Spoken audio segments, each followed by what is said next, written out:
Welcome to In the Lab, a podcast series dedicated to the Smash community of the Inland Empire. I bring on different members of our community and talk to them about our community, their connection, and how it has impacted them personally. In this finale episode, I bring on the player Alex Sanchez, aka Razo, a superb player with a mindset that many aim to achieve. I sit down with him and discuss different topics like mindset, misconceptions about being a top player, and even some realities about being a top player that many might not know about. All that and more on the Season 1 finale of In the Lab.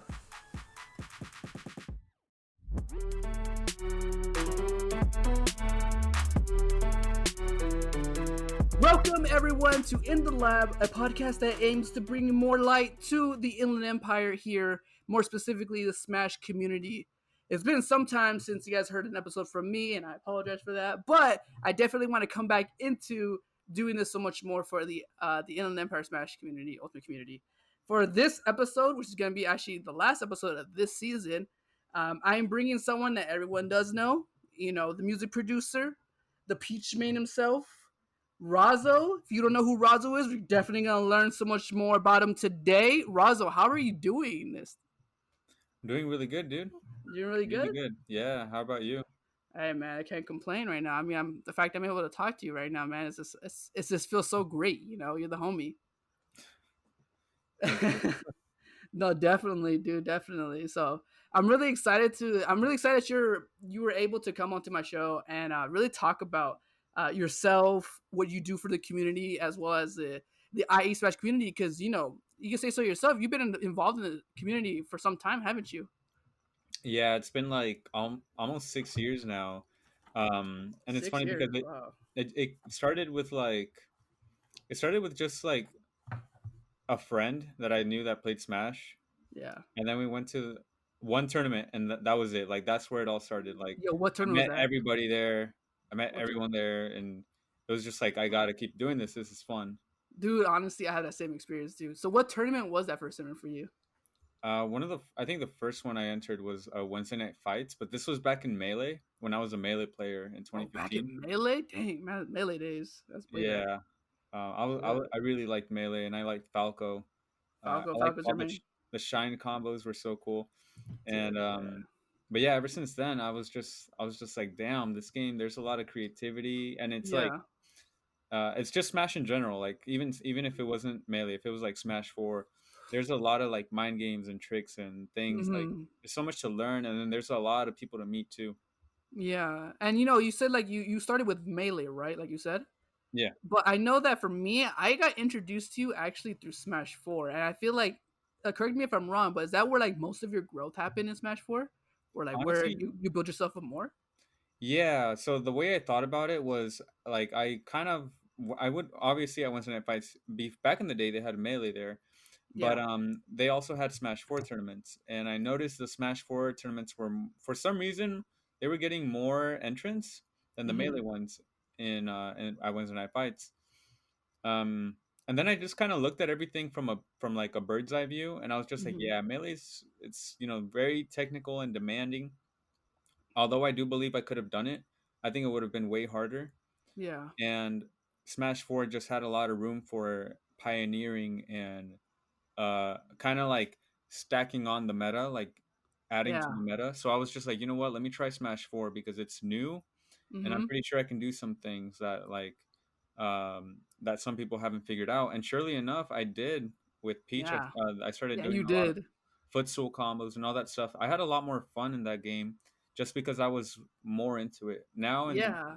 Now that I'm older, it doesn't feel the same just because I'm kind of used to it. hmm It's So interesting how it works that way, huh? yeah, it doesn't have that same flavor like before, and I'm also caught up with like music and fitness and So much work. more things. So much more Yeah, things, and definitely we're gonna touch upon those things. I do plan on that because you are definitely like a versatile personality with the in the Ice Smash community. You're a boss at Smash, but you can also wreck people like within music and everything too. I'm just saying. But it's funny because going back to Smash 4 memories, for me, I remember my personal first experience, like seeing you. Not, I didn't even meet you until Smash Ultimate, to be honest. But seeing you was actually, I remember distinctly, it was Zacade. I don't know sure if it was 2017, 2018. It was one of those years.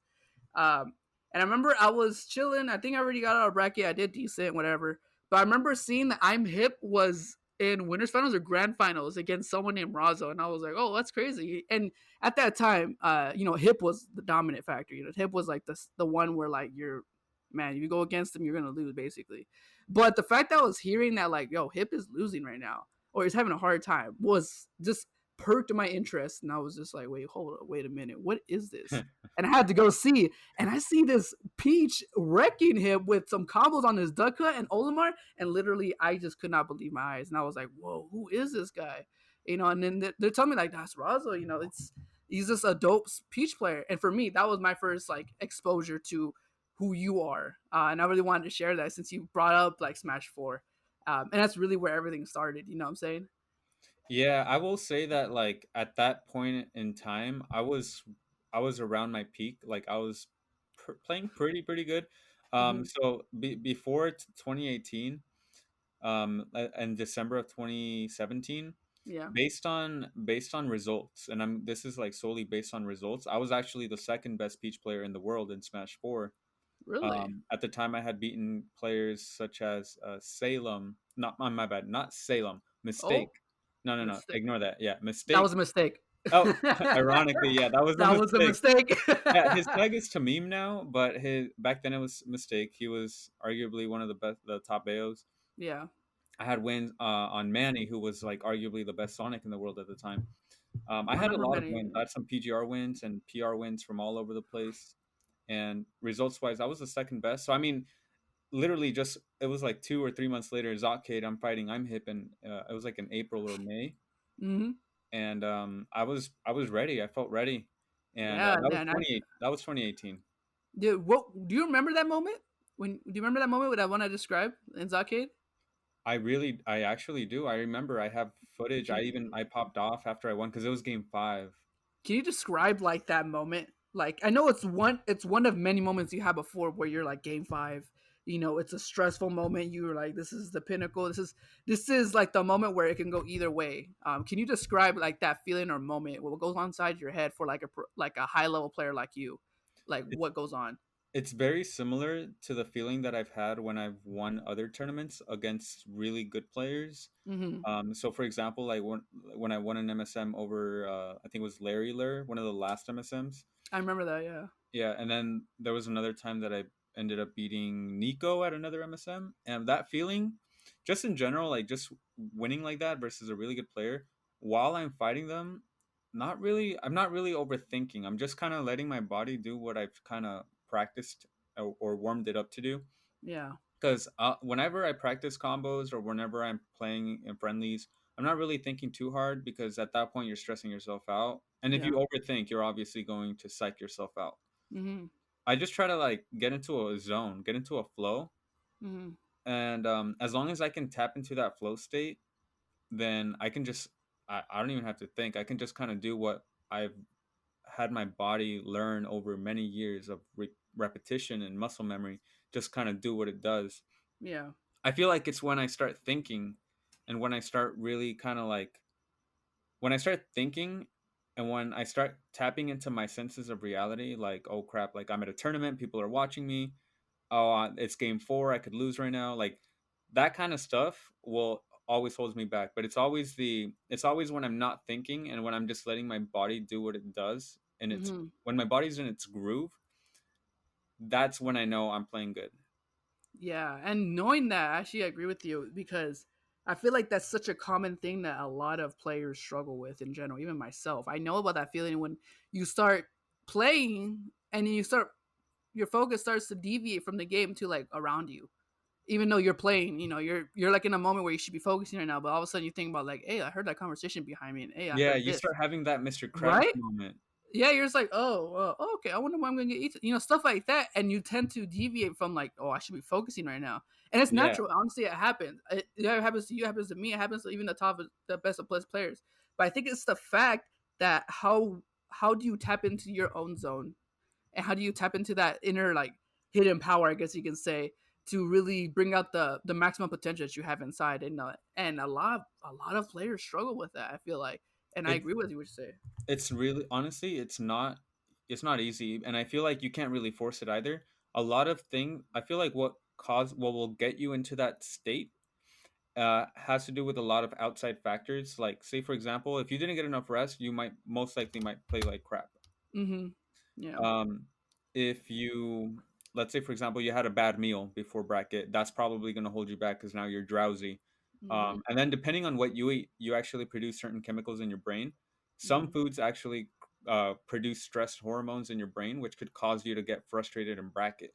So, Interesting. and then it wasn't until I started getting into fitness that I started performing at my peak a lot more. Yeah. Not too long ago, I think it was like just a little under a year ago, that I started focusing on what I eat and my diet and Yeah. um, fitness and all that stuff. And it's really helped my mind just focus more on whatever I'm doing. And it's definitely essential for a player. It's something that you don't think about when you're playing a game. You don't think about your own health. Yeah, You obviously routines are also, important. yeah, you care about your health, but you don't care about, but you don't think of it in a way like I gotta work out like every other day. I gotta eat the right stuff. You're just like, I have water, I'm breathing, I'm healthy, stuff like that. And you're like, okay, I'm good. But the fact that, like you said, that extra push can really help you out in terms of your mentality and gameplay, and it's essential to understand that. Yeah, having a good routine is essential for your mindset, for your body, for your gameplay. Hmm. It's honestly what will either make you or break you. If you have a bad routine, you're just going to sabotage yourself. Yeah. And some people don't know it. It's sad. Some people have a terrible routine and they continue to go into bracket. And yeah, they'll have that one moment, but then like 95% of the time they're not making it, and it's because they just have a terrible routine or terrible habits And that's something outside of the game. yeah, and that's something that's also a struggle too, is not only routine but also consistency with competitive Smash. I would say Yeah, it's so hard to be consistent this game, honestly. that's very much true, because I mean there's so many characters and So many character so matchups, balanced. and not only the characters, but also each specific player's mindset and game plan plays differently. This DK can play super aggro, but then there's another DK that never wants to approach you. Stuff like that. And you're like, okay, I have to learn these matchups. But then it just takes so much mental fortitude and capacity. You're just like, I don't think about this on a daily, unless some people I'm pretty sure do. But most people don't really. And you only perform in that moment. And it's just one day you can go freaking 3-2, 4-2, and you're like, wow, I did great. And next tournament you can go 0-2, and you're thinking, what where did I go wrong? Consistency is so hard. It really is. Even for the top players, I've seen so many PR players from SoCal go through some slumps. Hmm. I don't want to mention any names, but Of course. yeah. But it's hard, dude. It's hard, and Hmm. you just have to kind of adapt. There's so much depth to this game. As with just with the characters alone, there's a lot of depth. But then you factor in the players and the play styles, and and all that stuff really adds up. Yeah, It's no, it hard. really does. It really does.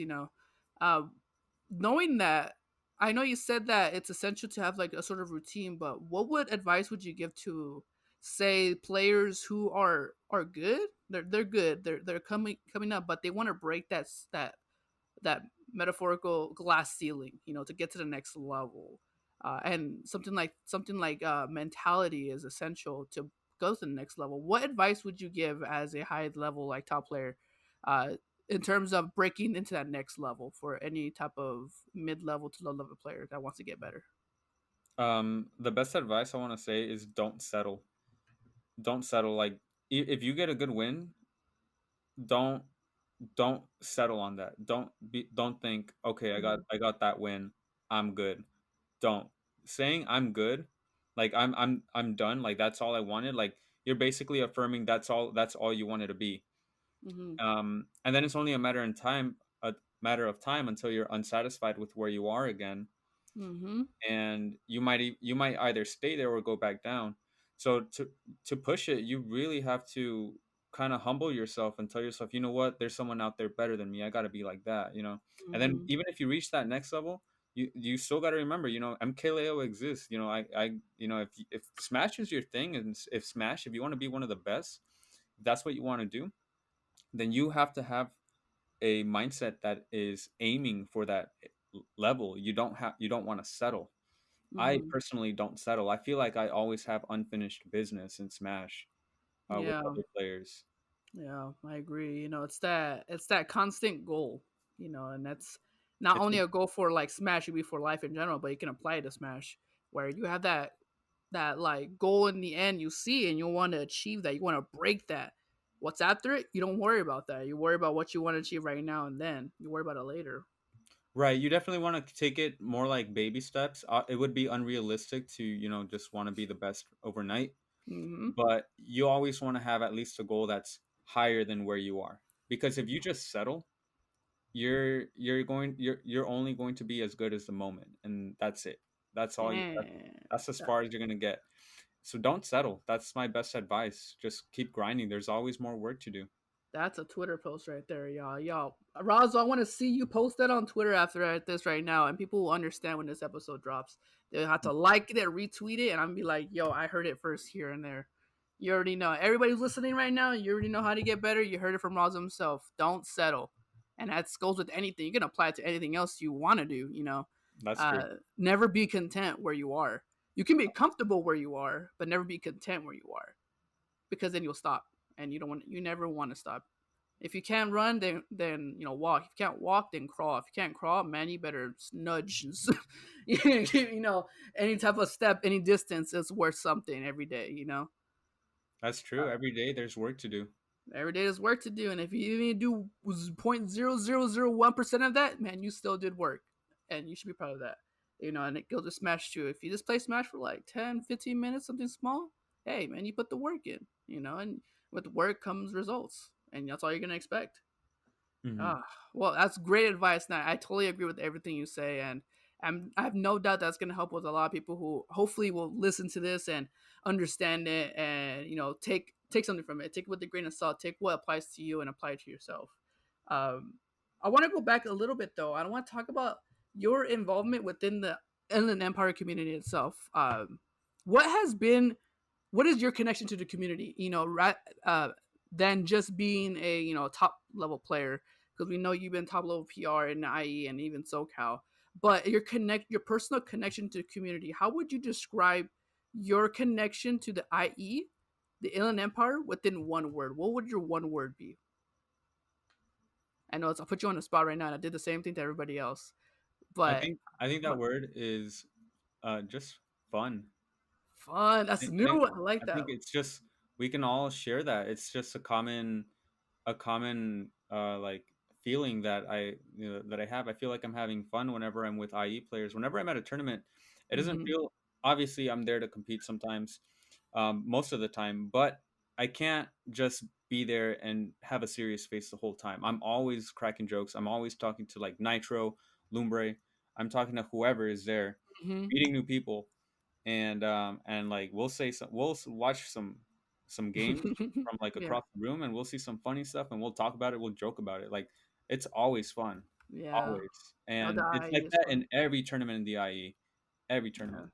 I agree. Yeah, IE is fun, and I know everyone who's listening to this and has a connection knows we miss everybody because COVID shut that down, but not permanently. But that's something that I totally agree about fun, and I know all my other guests on my show have can also attest to it. That when you come to an IE tournament, you're not just going there just to compete. Now that's just like 50% of it. And now the other half of it, you're going there to see people, you're going there to experience, you're going there just to have a memorable time, and it's just something that it's unexplainable. You can only experience it. Exactly. It only feels that way. You can only feel Hmm. it that way. Exactly. I agree. What is one memory that comes to your mind when you think about a good time you had in the IE? And if it's like a risque one, you're like, yo, we got lit, but for a tournament local you've been to, what's like one memorable time that you could think off the top of your head right now? One memorable time. Man, this is a very difficult question because there's Yeah, so many it's memorable so, ones. and that's how fun it is, y'all. Whoever's listening, that's how fun. That's how difficult it is. If I can say one, I remember King of Kings, KOK, where that's where I really first started talking to you a lot, actually, Razo. Yeah, Is that when I remember that. we're at King of Kings, and you would, I think we were playing bracket, but not that. But you were just standing there, and you're talking to, I think it was like Orchestra or somebody, and you're just joking, and I just came along. We started joking around like naturally, Oh yeah, and I and remember that's where that. and that's where it just starts, and we just started joking around about like whoever's playing, and like, oh, that was funny right there, or just like some random video we saw on Facebook or something. And we're like, yo, you see this? Oh, this is hilarious. We just chill. For me, I can think of that one great time, that or BYBD easily, easily. Yeah, I honestly think most of my great times or my fun moments are at BYBD. It's just there's a lot of space. Mm-hmm. There's a vibe going. It's at night. It's on a Friday night. There's a bonfire. There's a Mm-hmm. lot of setups. So there's friendlies. There's Yeah. just and then Dink is such a humble guy too. He's so nice, Shout out to Dank. offering Shout everybody out. water. Like it's hard to pinpoint one specific like good time. It's really hard True. because they all feel like a good time. Yeah, that's so true. Honestly, like BYBD Dank is such a personality. He's like, he may not be the best player, but man, does he make you feel welcome when you go Always, to this bracket. always. Always. He'd be like, "Hey, papi chulo, what's up?" Stuff like that, and you're like, "I don't even care, bro. What's up, man?" You're just like, Oh it's, yeah, it's yeah. it's that type of, what I'm saying? It's that type of vibe. You're just like, "Yo, he's like a brother to me, but we ain't even related." It's like a Dude, cousin, basically. and that guy grinds. He's He does. he's got a good mindset. He Yeah. understands a lot of things, and he knows things on a very deep level. He's Mm-hmm. very open minded. So that, I mean, if he's a tournament host, obviously it's going to be a good time. Oh, straight up, and he's a person that, he may be not the greatest, but he can definitely give the greatest advice to, like, perspective wise. And I agree what you say there about being relatable and knowing what he was gonna say. It's something that, like, you can instantly vibe with what he's gonna say and what he offers, and you're like, wow, you actually know what you're talking about. Yeah, he is a wise man. Definitely, definitely one of the wisest men and one of the best brothers I miss every day. Every time I think about you. Hmm. Yeah. What about this? Then what is thinking about back to locals, what's one local that you have found one of the most enjoyable, like, and not the most enjoyable, like one of, like, yeah, that tournament series definitely was like the one, like, I would want to go that to right now. I honestly miss You Got Served for the pizza. Oh, It YGS. was inside, and it was toasty. Oh yeah, Pizza was great. the wings. The wings, yeah. And then This I did like the drive there. It's not too It far, wasn't yeah. too far, Mm-hmm. and it wasn't too close. And I like driving personally, Mm-hmm. so I mean, it was just like my day would be perfect on You Got Served Mm-hmm. days. Yeah, dude, the vibe there was definitely there. The wings, the pizza, the stress. Oh, you can feel it. Like, you walk in, you either see one of three things. You either see someone munching on some food, chilling with the homies in a group. You see someone by themselves thinking of their loss or their win. Or three, you see someone, sitting at a friendly and just having a good time. You know.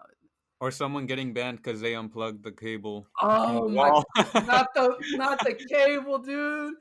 Oh my god, I never done that, but every time that happened, I felt so bad for them because Jeremy or Jerry will call them out. I don't Hey, think anyone's dude. gotten banned. I'm pretty sure they've all gotten warnings. Yeah, they're gonna warn. Yeah, no, because I feel like they wouldn't ban. Like, it's like an accident. It's not intentional, unless someone did like 3 or 4 times intentionally. That's a different story. But every time, like, because as great as the place was, man, it was cramped. It was cramped. Yeah, But I mean, it was. It yeah, wasn't too crammed. It wasn't too packed. yeah. But I mean, it was great. The pizza was amazing. Oh my Super gosh. affordable too. Yeah, and I'm so sad to see that, like, the series ended, but also the place shut down. It's just unfortunate, but as a community, that's where we kind of grow and move, and we migrate to a different place, and we make that place home. You get Right. to you get to say that the place doesn't make the home; it's the community that does. Exactly.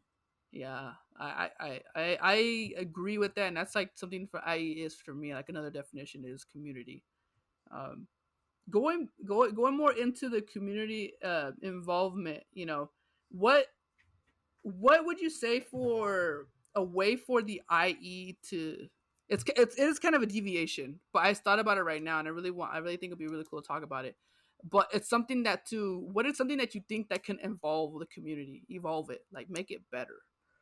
We have the people, we have that, but looking to the future and to Smash Ultimate and even other Smash iterations, this community is going to evolve whether we like it or not.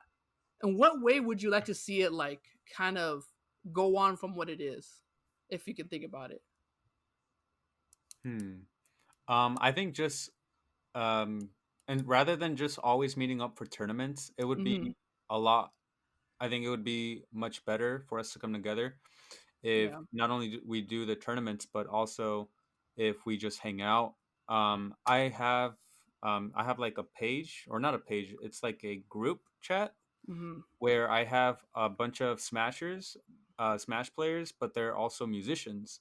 Oh, really? So yeah, and so we communicate through that chat. But I mean, that's just like with music. So like, imagine if Yeah. Smash players had like some other interests, they could like, you know, Oh, yeah. it's like Yeah, at you're tournaments right. we're there for the game, but like, what else do we do besides that? You know? Yeah, I know I have groups where like they not only do they play Smash, we made each other playing Smash, but they love playing like retro games, like GameCube games and all that. Hey, let's play some Mario Party. You like playing Mario Party? Yeah, I do. All right, let's get together and let's play some Mario Party. Yeah, You in can get general, people. just hanging out outside of the game Yeah, it's kind of gonna you bring us develop those closer, relationships. and you could even meet new friends and get them into Smash too.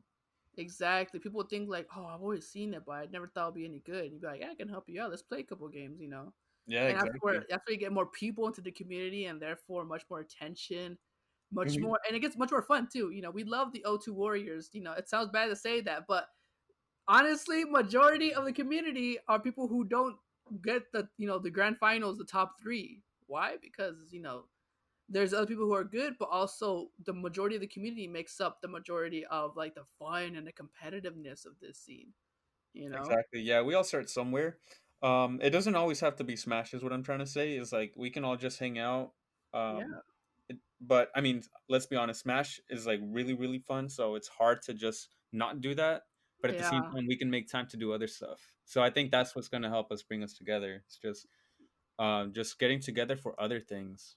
Other things, finding other interests like music, film, or anything creative, or even non-creative. It could be career-wise too. Like, hey, I graduated with a business degree. Oh, you did too. What have you been doing? Oh, and you can even develop networking connections if you want to look at it that way. You can find people who are in somewhere that you would want to be in. You're like, hey, can you help me out? And they can be like, yeah, I can get you into this business. And boom, you connected through Smash, but also you started your career with because of this game. It can be that amazing, honestly speaking. Yeah, exactly. And then also what you're doing is very helpful. I don't see many people doing this for the community, especially more specifically the IE community. So it Yeah. would be nice if maybe anybody else that has an interest to show support, doing things like this, like what you're doing with this podcast, maybe like a YouTube channel, like all of that would be so sick. But Yeah. I mean, that I think that would really make this community shine a little more. But I think it already does enough. I think Yeah. it's a great community. Everything else is like extra credit, basically. Yeah, exactly. But I mean, we do hold that reputation of having amazing players, hidden bosses. Like no matter what, we will always uh shine on the surface. We will always just shine on the surface. Like you can't go wrong with the players that we have. We Hmm. Major comes up, and then you got Rockstar Ace taking out Hikaru. You got Oh my god, yeah, yeah, I remember yeah, you that. got all these IE upsets and the SoCal tournaments. And Uh, the IE is the loudest at tournaments too. oh We yeah, we can be we loud. we support each other. We can get so much. We get so loud that Ryuga gets mad at us, saying that we're the reason why he lost. Because we were so loud. And I call him out because that's it was true. Because I remember that. I remember hearing that story. I wasn't there, but I think it was Evo. I think Tatsuki was versing Ryuga. Oh, well, not Ryuga. Sorry, it was it Ryuga? It was somebody No, with the. It was it was a Tyroy. Tyroy. Sorry, I thought Ryuga. My bad. I didn't mean to call Ryuga that. You Oh, cool. no, it's all good. But like Tyroy, I remember that. And then Tatsuki ended up winning it, and everyone popped off. I wasn't there, but I wish I was. But I remember hearing that like that a lot of people in there were loud, and I'm like, it's first of all, it's a public event, everyone gonna be loud, but also like once you have somebody you care about that's competing, you want them to win. You want them to win so bad. And the IE just does not let up. You know, what do we say? Let's go IE. We yell that to our heart's content, to the top of our lungs, and we do mean every single word. I know you, Razo, you agree with that too. When we say let's go IE, when we say it back, let's go IE, Oh yeah. everyone knows. Oh yeah. Everyone. That's like the first thing I'm like. That's like the first thing I'm expecting when I go back to a tournament. Oh my gosh, yo! Just say let's go, and then you insert players tag here. Basically, that sounded. Let's go, Razo, That's and the then IE special, dude. that's the IE special, and we may be a sub region, but man, we act like we're a whole region, straight up. Man, straight up. No, yeah, My, we do. We're actually a pretty big region, but I mean, technically, we're still a sub region. Yeah, technically. we act like we're a huge region. Oh my gosh, I can agree with it. No much. And I already feel that right now. Oh my gosh, but as going away from the community specifically, I want to talk about you and what you do. Something we brought up before was music, and I like how you brought up with the idea of meeting people in the community that share similar interests, and interests like that can be music. I know, Razo, you're a musician of some sorts of yourself. Can you kind of like go into a little more of what you do with music? I would love to hear it. So the music stuff, I guess to start off, like I do want to state that I make music on a computer. So I Mm-hmm. work on my computers and I program music using virtual instruments and more specifically, I make electronic music, dance music. I'm trying to make pop music because obviously it's more popular, Mm-hmm. and it's a lot easier to listen to and more pleasing. Mm-hmm. So now I'm in that category.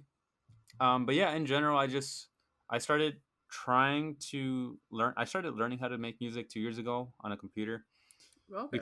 Before that, I just knew music theory like on a piano. You know, I just kind of understood how to read music on a sheet, like sheet music. Yeah. But then 2 years ago was when I really started having the curiosity, like, hey, how do these DJs and big producers like make this like incredible like music? How do they make me want to dance? Like like first of all, they make me want to dance, and it's like wow, it's like they kind of like manipulating my brain, and you know I like it, I love it, and I don't know how they do it. Yeah. And so I kind of wanted to do the same, but out of curiosity, I started learning. And then here I am now, like literally just less than an hour ago, I was actually producing and I was finishing up one of my latest tracks called "Break Me Whoa. Down," which is coming out early next year. I remember that. I remember you would showcase some previews on your stream, on your Twitch stream. And if you guys don't know, Roz also streams Twitch. We'll talk about it in a bit. But you show us and you let us listen to previews. And I know in the chat, I'm just popping out. I want to hear the rest of this song. You know, Oh that's yeah. the end of it. I want to hear more. You know. No, yeah, I mean it's fun. I will say it's not free. It's expensive. I've invested a lot of money into it, Yeah. but at the same time, I'm all for quality. I'm not in it for quantity. I'm not there to meet. I'm not trying to meet halfway with music. I'm trying to like actually get it down. Just like in Smash, I with music, I'm not trying to settle at all. I'm Hmm. always trying to improve and get better. And the Yeah. reason why my music sounds as good as it does today compared to a year ago or 2 years ago is because I have not settled at all. I don't think I ever will. That nonstop grind. That nonstop grind. You know, you want to be comfortable but never content. You know. Exactly. The grind never dies. The grind never dies, and that's what keeps you going. It keeps you going. It's as simple as that, really. If you don't overthink it, it's just like, yep, just keep doing something that makes you work towards achieving your goal. And Yeah, in your case, music. it's like an itch. It's like I wake up this morning and I look at like my to-do list or like things I can improve on because I actually have a to-do list on my phone Mm-hmm. and it says like fix this, like make this part of the song louder, like this is bad, like and then I just start doing it and then Mm-hmm. once I'm done I hear the song and I start hearing more things that can improve. And it's like at one point I know when to stop, I know when it's done. Mm-hmm. Like I have to call it when it's done, but I'm constantly like I have my eye on every aspect of my Mm-hmm. music. You know, is it perfect yet? Is Does it sound the way I want it to sound? Am I happy? Yeah. No, let me go back. And it's like that with Smash. Just like how I told you, I Yeah. always look at my gameplay. I don't settle. If I get fourth, I'll look at my VODs and be like, okay, this is why I got fourth because I overextended here. Next time, don't overextend it. So don't ever extend there again. Play it this way. And then obviously I do that. And then, hey, what do you know? I'm like winning tournaments now. Exactly. And people think like, dang, Razo, how are you so good? And you tell Right? them, and then sometimes people just don't understand yet, but they will. But it's at that moment they're like, I don't know. I feel like so just to add on to that earlier question you asked me about like what's something that top players or like high level players can do to get to the next level. Mm-hmm. I do want to say is be practical. You have to know what you have to work on. If you're saying if you're like tweeting or just saying telling people, yeah, I'm practicing, I'm grinding, but you're practicing the same thing that you've already had down for like a long time, and you're not practicing what you actually have to work on to get to that next level, you're not gonna get to that next level. Yeah. The definition of insanity is like doing the same thing over and over Over and again over. expecting a different result. You're Yep. not going to get a different result practicing the same setup or doing the same combo. Like you have to improvise. You have to really think ahead. You just have to step it up, and you have to be practical. You have to practice on the right things, Yeah. and yeah, being Yeah. practical is important. It is important, and that's something that really can push you to the next level, It will. and It will. it will, and I'm no doubt it is. I know for me, like, I consider myself good, but there's always something I can always work on, and I can relate to something that a lot of people are struggling with right now, which is Smash Online. And we'll talk about it more after the break. But I do want to let everybody know that after the break, we're going to be going into more about Smash Online. We're going to be talking more about realities of top level play, something you might not understand about being a top level player like Razo here, that maybe Razo can bring some more light on. Also, maybe some common misconceptions about top level play, and everybody's favorite, Smash facts. I'm gonna be asking Razo a series of questions in a fast motion, and I'm gonna see what his first answer comes to his mind, as I do with every other my guest. So everyone else, stay tuned. Make sure you guys are here.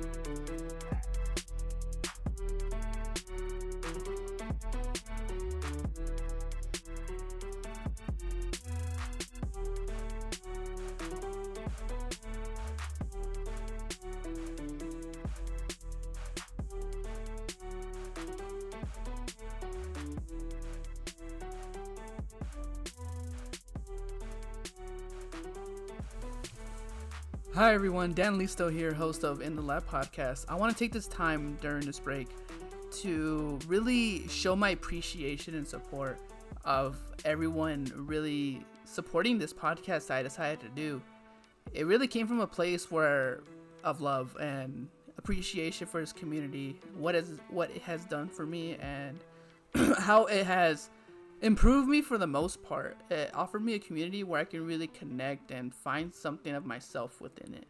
And during this quarantine, I found an opportunity to think, I really want to give back to this community in some way.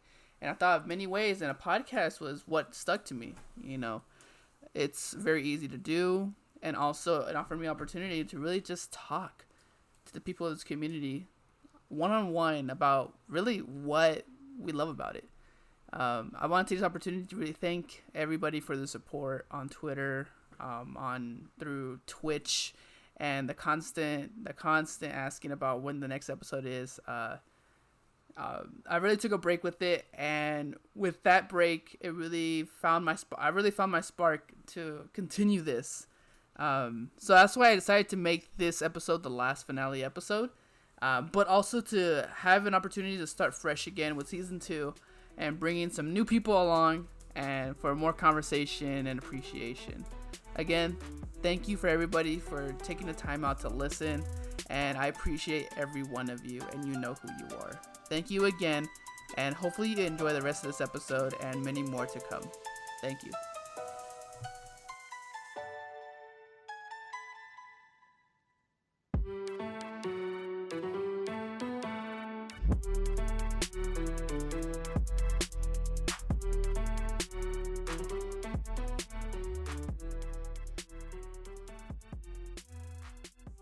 And We are back. Welcome back from the break. You guys have a good time. Hope you guys got some breadies, got some sandwiches from Starbucks. Razo and I were just talking about Starbucks sandwiches. His personal favorite was a sausage cheddar. Mine is the Impossible breakfast sandwich. You know that sandwich goes hard. You cannot go wrong with that sandwich. I gotta say. Okay, so where we left off on before the break was talking more about top level play. Because I know I've had people ask me always about like how are you so good, how what it goes in your mind when you play really well, but also when you're playing against somebody else who's really good and you're competing with each other. And for me, I can't really relate to that because I feel like I'm not on that level yet. But I know I have my guest here, Razo, who's definitely been in those situations with top level IE players, top level SoCal, and even top world level players themselves. So Raza, I want to start off this conversation just saying what are some what are some like realities of top level play that you would think are true that people may not be aware about or might not know about, like the realities that come to being a top level or seen as a top level player within the community of the Inland Empire and even as far as like the world too. Passion is real. I think passion in the game is very true. It's very real. For some people, it's their identities. Mm-hmm.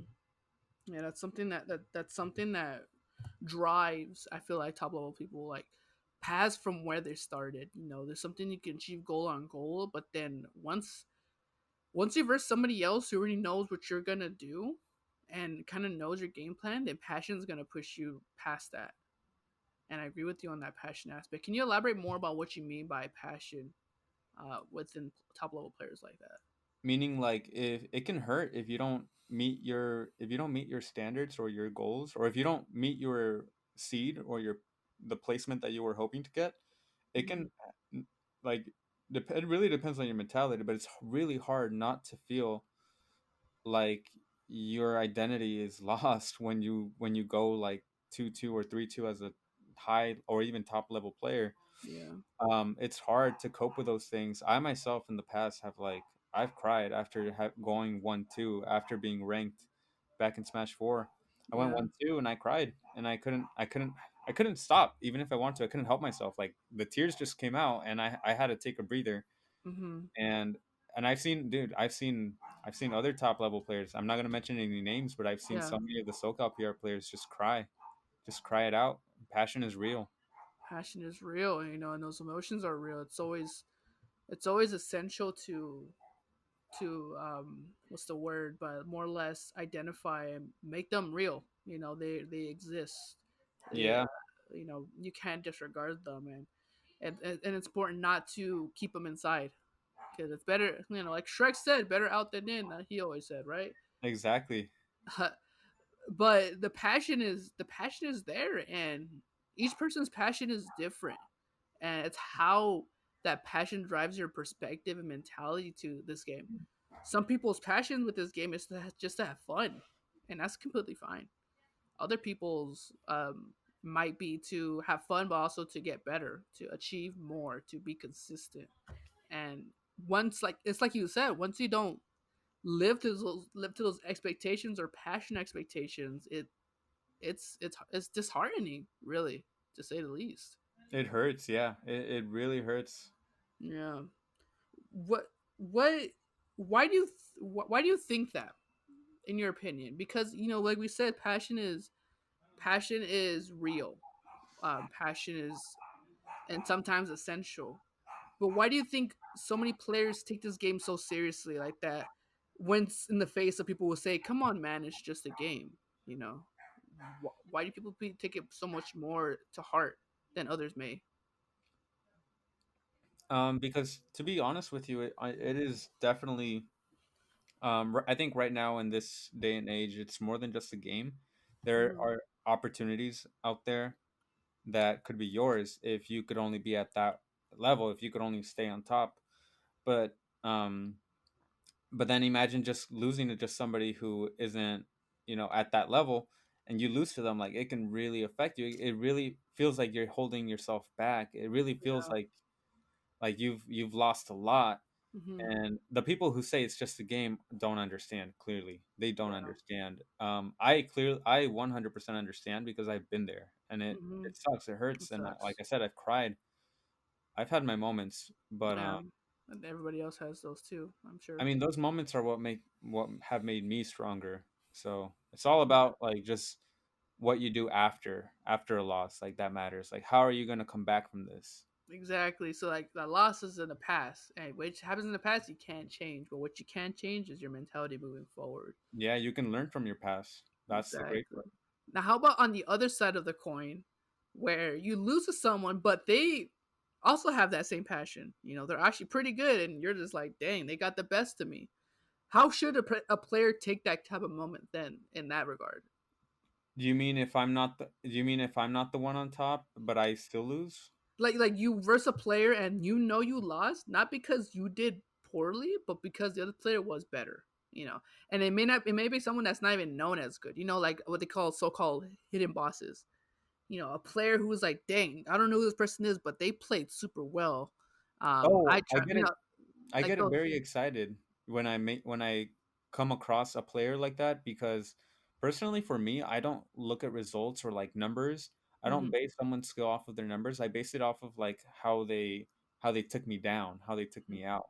Yeah, And then if I can identify their gameplay to be interesting and very different to what I'm used to, and if that's the reason why I lost, then I'll be like, hey, where are you from? Like, you know, what makes you want what makes you want to play this character? Like, how long have you yeah, been playing? Who do you practice with? Like, all that kind of stuff starts running through my head, and I just get excited because it's a new opportunity for me to grind with someone new, yeah, right.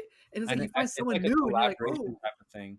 yeah, and it's like for me, I get that excited feeling too because you're like, dude, there's somebody else here that's like super good and nobody knows them. You know, think about it. What do you think Mr. R would have felt? Must have felt like when he came back and said that he lost to a person from Mexico that was super good with MK with Meta Knight.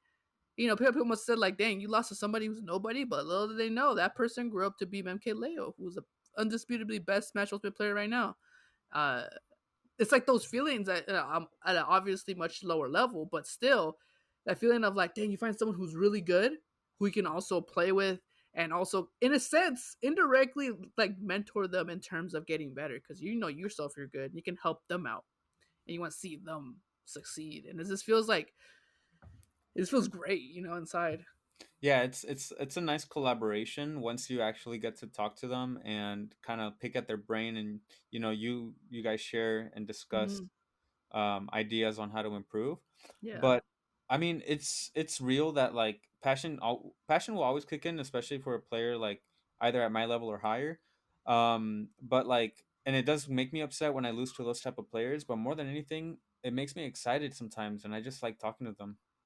yeah, because you like I know I've seen you multiple times. Like you lose, and I see you hanging with them, talking with them. I'm like, damn, look at Razo. He's trying to figure out the secrets right now. Yeah, Like, you exactly. know, Better than being at the corner just yeah, crying because I lost. that's true. You You know. decide what you want to do after that loss. You decide, is that L gonna be a loss or is that L gonna be a learning experience? Oh man. Okay. Snapping at that right there. That's a snap. Is that L gonna be a loss? Was that L gonna be a learning experience? I love it. That's another Twitter post right there. Better see that after this. I want to retweet that so fast. Oh, that's so good. Put that on a t-shirt, my guy. I'll wear that to the next first local. Oh, that's so true. That's such great advice right there. Honestly speaking, um, and mentality overall that goes into the play of mentality. And I know nowadays that's something that plays a great deal into gameplay in terms of top level play. Um, and something that we are lacking nowadays is obviously playing with people in offline in person because of the whole Rona and the whole COVID and the whole lockdown. We're unable to see each other in person and play with each other in person. That which leads us to our only other option, which is online play. Uh, what is your opinion on Smash Online? Let's start off there. I feel like Smash Online, like the whole scene merging to online, like first of all, it's necessary because offline shouldn't be an option. Hmm. Offline tournaments shouldn't be a thing just because of the whole situation. Mhm. But I mean, it does shine light on the online scene because even when the offline scene was a thing, there was still an online scene, but it wasn't as big as offline because obviously offline was better. Mhm. But now we're seeing these online players shine, some of which we didn't know existed, and it gives them an opportunity to have their moment in the community, as opposed Yeah. to just all those offline players having their moments. What I'm sorry, go on. Keep going. Well, I was just gonna say, so that's that. But what were you gonna say? I was gonna say, what are some of the top level like online players who come on the top of your head that you think of when you think of online players getting the time to shine? I can think of a couple already on top of my head. So we're seeing players like Chag, Epic Gabriel. We're seeing Spargo, who actually is amazing offline, but not as I mean he's consistent, but like he's not like super amazing offline. But online, he's just as good. Like he's just as good, maybe better. Who knows? Hmm. He can play like he's been matching people with random, and he's been winning. I So remember I remember you playing him at Breakthrough. I remember seeing that match. You were seeing him against was is right? You versed him at Breakthrough, right? Or was it? It was a 2GG saga. It was one 2GG event. it was the Congo saga. Congo, yeah, I remember that. I was watching that at a distance, and y'all went to like last hit, and Yeah, uh, it was literally last hit. did Game you three. win in the end or? No, he ended up winning. He F Yeah, tilted me on the ledge, and I died. I know. I remember, but like that moment, I remember seeing you didn't look defeated. You looked like you were excited too. You're like that was a hype match. That was great, and It you guys really like was. fist bumped and everything, and you guys left like not even thinking like, damn, you lost. You think like, damn, they both got something from it. Yeah, and I respect him. He's an amazing player. He's young. His mind is fresh. And to see him still competing online is like inspiring because I mean, if he can do it, if he can cope with it, and he can be on top, and he's like what 14, 15, Hmm. then what do all these other adults that are crying about offline Smash? They can do it too. I've had my fair share of moments with the online scene. Hmm. Recently at the Red Bull, the 2GG Invitational, West Coast Invitational Yeah. online. I had my moment there, and I mean, it felt just as great as if I performed well offline. So I mean, it's great to give it a shot. Yeah, yeah, no, definitely. Online's a whole different type of arena, and it's something that is like you said, it's needed right now.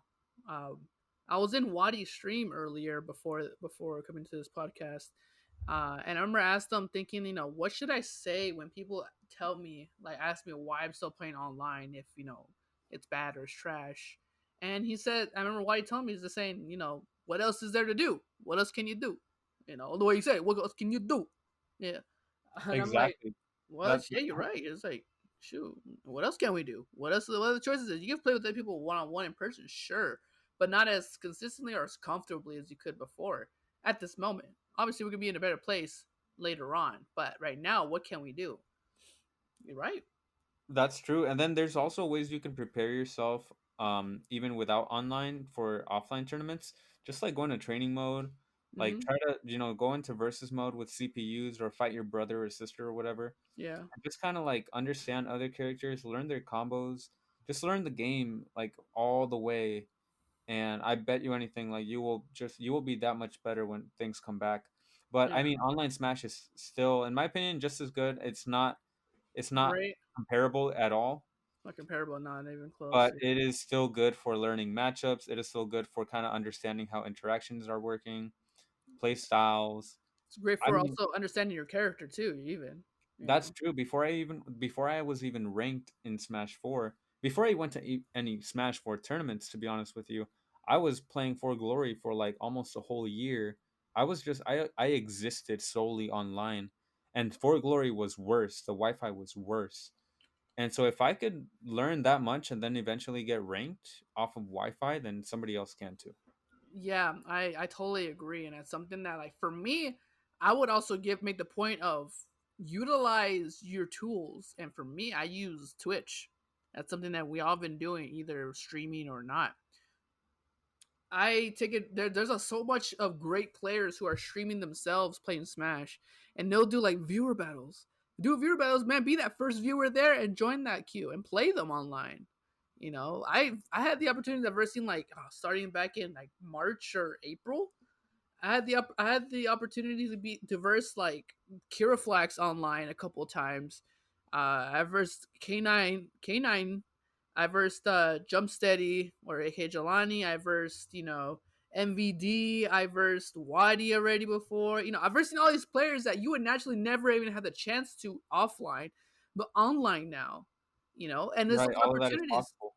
All of that's possible now. It's so easy, and Hmm. people might think like, oh, they're top players. Like, I don't know if I want to talk to them. They don't even know who I am. Man, they want to play you. Maybe not you specifically, but if they're doing viewer matches, viewer battles, they're expecting a community to come in and want to play them. And you know who they are. They're good players, and they could offer such invaluable Smash advice. Even you, Razo. I'm sorry, I left you out. You, Razo, you do often viewer battles, arenas, all of that. You know. And side note, if y'all didn't know, Razo's streams on Twitch as well, twitch.tv/RazoPCH. Y'all better follow him. Great streamer. I love being there every time. High quality content, and you guys won't be disappointed by the jokes he makes all the time. And it's something that, Can't promise that. and I say no lies, but it's those opportunities that you can find on Twitch where like you can play this top level player, be it online, but it's still invaluable experience nonetheless. No, that's true. That's very true. There's just so much to take away from interacting with the online community. Yeah, no, that there definitely is. Uh, what can someone what can someone's perspective on Smash Online change? How can it change for the better in terms of improving your Smash game? Because I know I brought the point up of playing people online through Twitch, but in your opinion, uh, what can a person do to change their mentality or perspective on Smash Online Switch to better themselves rather than just saying, "Oh, it's online Smash, it's trash. I can't learn anything from it." What do you think, Razo? I feel like just like what he said, I feel like the biggest part of it is acceptance. I mean, are you really think about it? Be realistic. Are you really not gonna touch the game until like who knows until this pandemic is over? Are you really Yeah. not gonna touch the game because it's online Smash? No, like what can you do? I mean, Hmm. if you wanna have if you wanna have that magic touch again once tournaments come back with your character, you gotta be practicing. You gotta be grinding. You have to be engaging your muscle memory and refreshing your playstyle. Just you just always have to be stimulated by this game consistently in order to be consistent in the first Yeah, place. I agree. So if you just give it up and wait until offline Smash comes back, you're not going to be the same player. You're Yeah, definitely going to be slacking. you're gonna be way in the back of the line because everyone else you see who were going 0-2 or 1-2 before Rona, and they were grinding while you weren't. You're gonna be the one going 0-2 now and 1-2. You want to watch? Exactly, yes. I mean, so you just got to accept the fact that it is Yeah, what it is, and it's really that acceptance that people don't get through their head. yeah, and I don't maybe blame them. yeah, you can't blame them. Really, it's like they're not wrong in saying that online is not the best. It's not. But Exactly, yeah. what it is not a is what it is still a great way to improve other aspects of your gameplay than your reactionary skills. Obviously, you can't react to anything online. Why? Because input delay, so on and so forth. But what you can do is improve your knowledge and experience with your character and situations that you're in within against different characters, and just see what else can you do, as well as muscle memory, as well as so many things that you, Razo, have said before.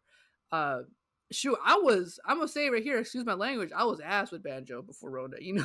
I had my fair share of stuff, and I beat Razo in winners one time, but Hey, I, that L that I took wasn't a loss or a learning experience. That was a listo. it wasn't those two L's, it was the last L. It was a listo, bro. You got listo. You were not Yeah, ready, basically. And I it's funny, I'm gonna say that I still hold it to my one of my best achievements.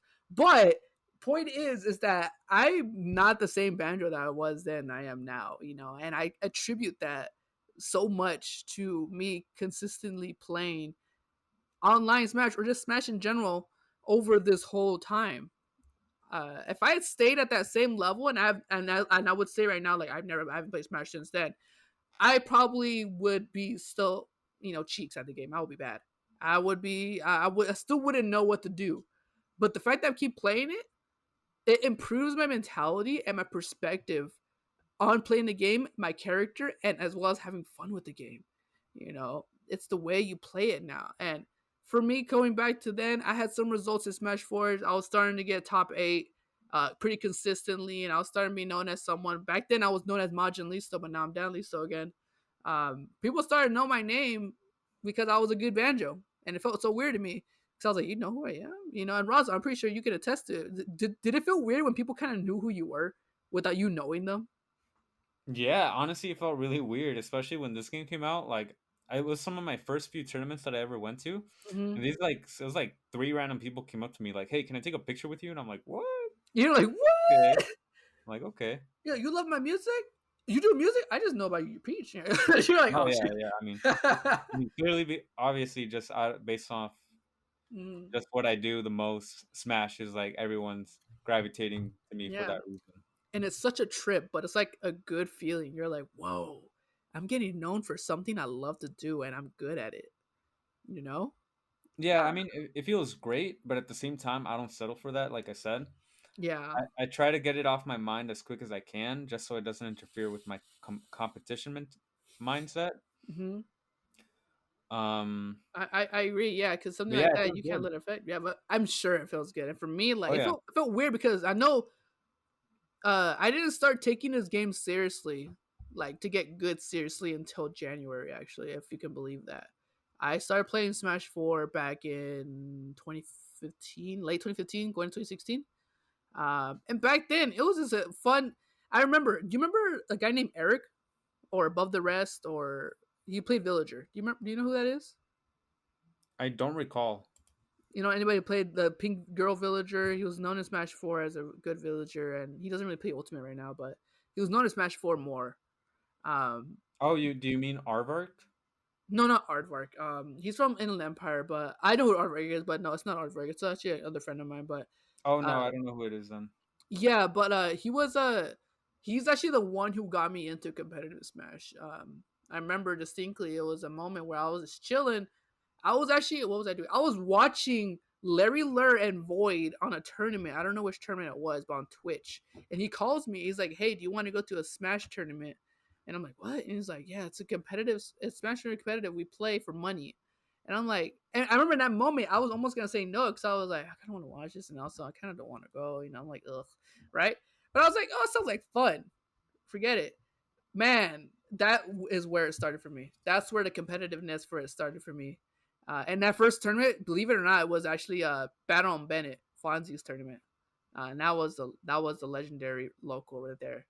Uh, but the fact that I didn't start taking this game seriously until the beginning of this year for Smash Ultimate specifically, kind of started everything for me. Like Razo, you said that it's not until you don't settle is it when you grow.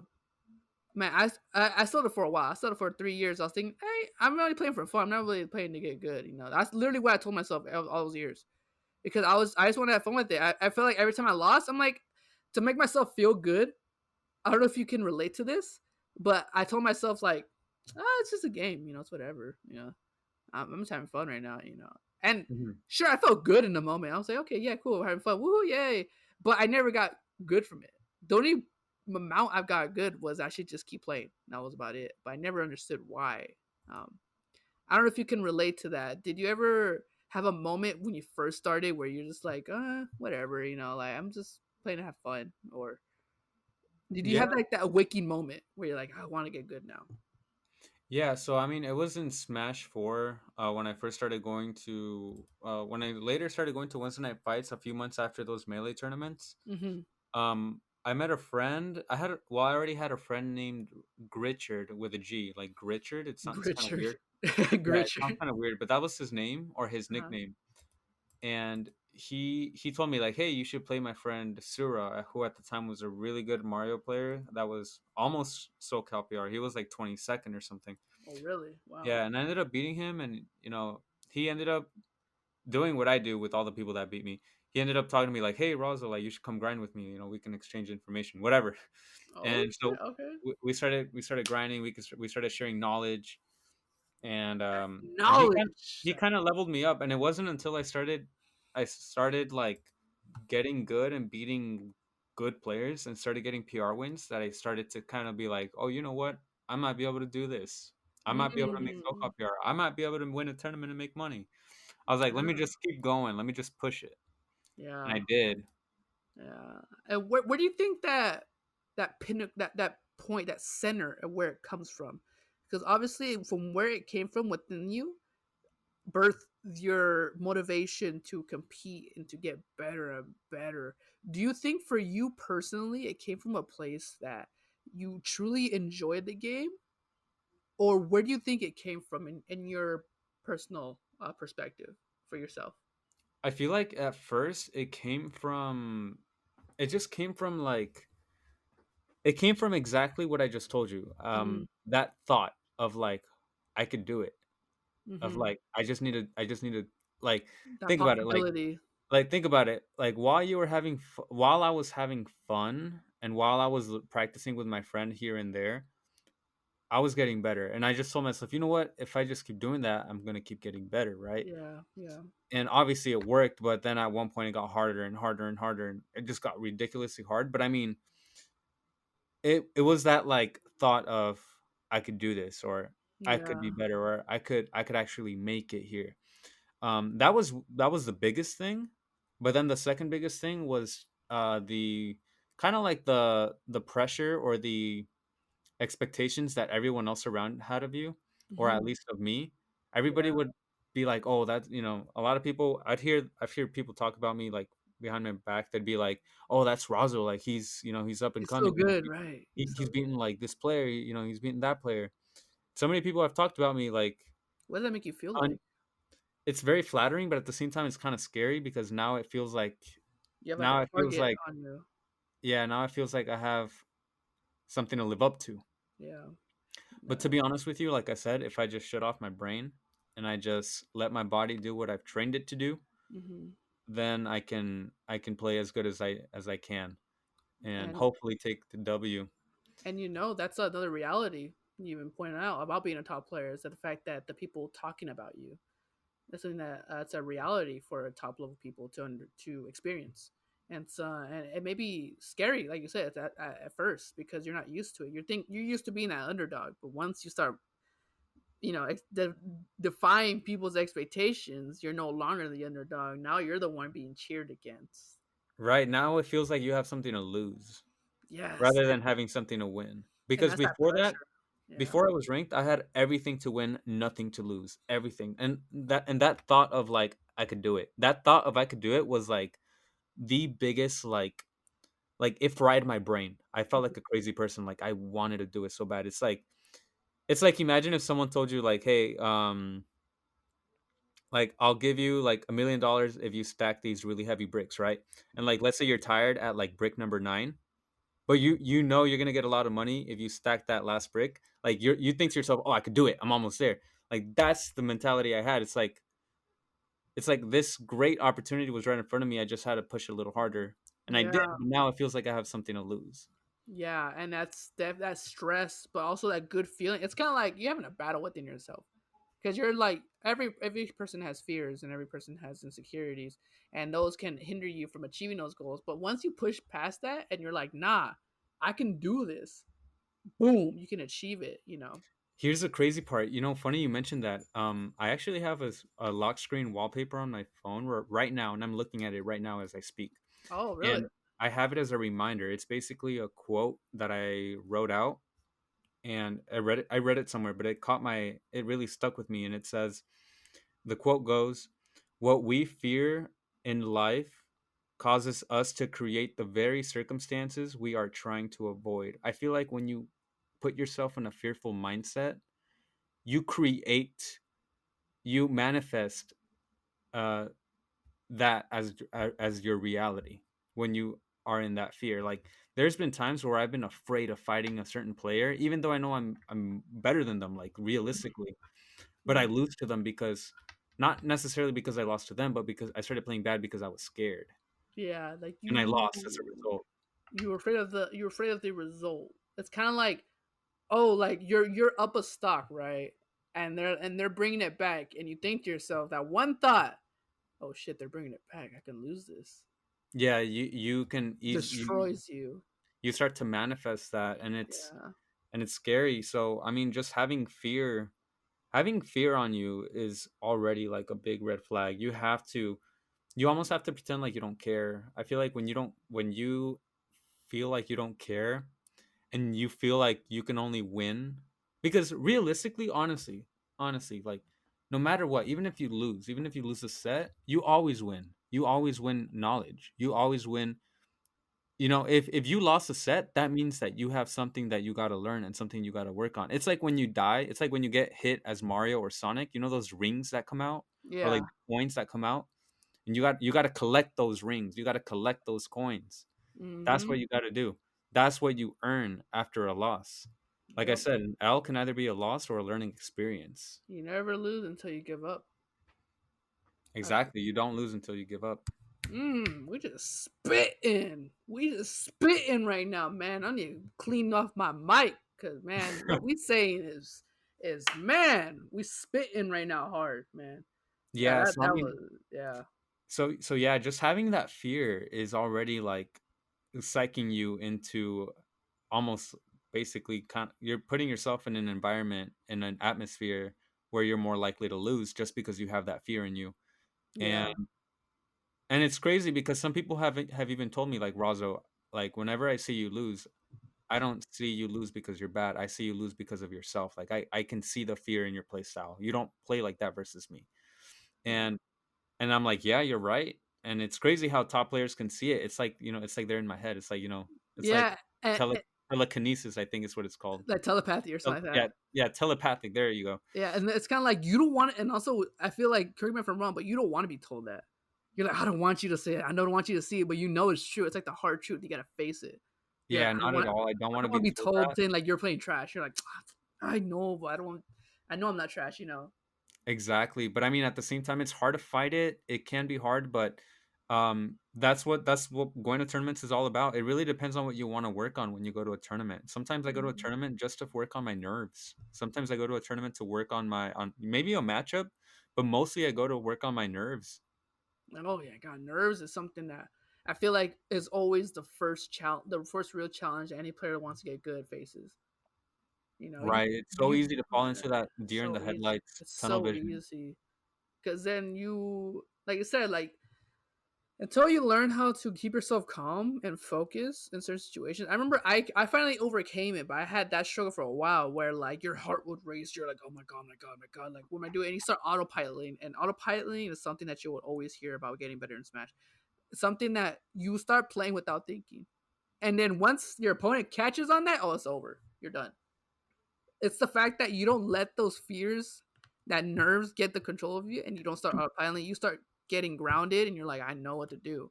I'm on my last stock, 100% above.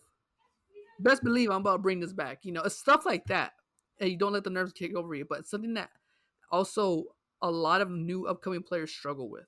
Most of them, I would say. Yeah, that I mean that's very true, and I feel like top players struggle with it because, Yeah. I mean, as a top player, like, you're known like most of what you're known for is your consistency within the game. Mm-hmm. But what about when you fight that one player that just is getting to you outside of the game? Like, they're getting into your head. They're putting you in a mental state that you can't cope with, and you lose because of that. It's crazy. Like, there are some top players that will, like, they will beat all the other top players, but then they'll have that one player that is not the best, like, not maybe not even ranked, but they just Mm-hmm. lose to all the time because they somehow get into their head, or they somehow can't cope with a certain mentality that they Or, face fighting them. or even like a previous loss they have from them, and you're like, that loss kind of put me in a state of where like I feel like I can't beat them. It's like you lose them once, Yeah, and exactly. you feel Dude, you can never beat them. You're like, oh my gosh. dude, it's so true. Yeah, like, I've been traumatized by matchups before where, like, I will lose, like back in the day, I used to really not struggle versus damn,